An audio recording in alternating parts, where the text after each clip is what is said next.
Uno podría pensar que con este sol y estas temperaturas tan altas es imposible encontrar un auténtico vergel, pero podemos presumir de haber dado con un campo de lechugas tan bonito que bien se merece unos segundos de música.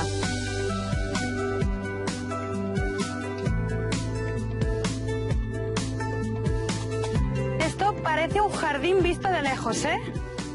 Lo cuida, lo cultiva y lo mima Vicens desde el año 2000.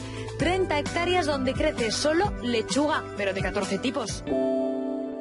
En Petit Plat plantan y recogen cada día para dar servicio a sus clientes, sobre todo ahora en verano, que crecen en un mes. Vamos, que no paran. Eso sí, trabajan siempre respetando al máximo sus productos.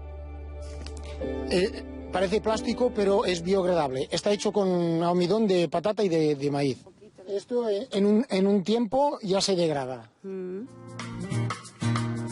Luego se organizan, se empaquetan y se distribuyen. De eso se encarga María Àngels, su mujer. ¿Eh? ¿Y esto son los mixtas?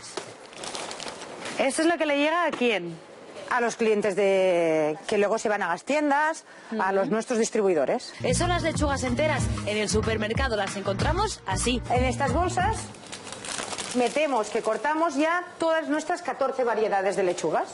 Listas para que, como dicen ellos, la lechuga sea el alimento principal de la ensalada. Y os aseguro que quien empieza no para.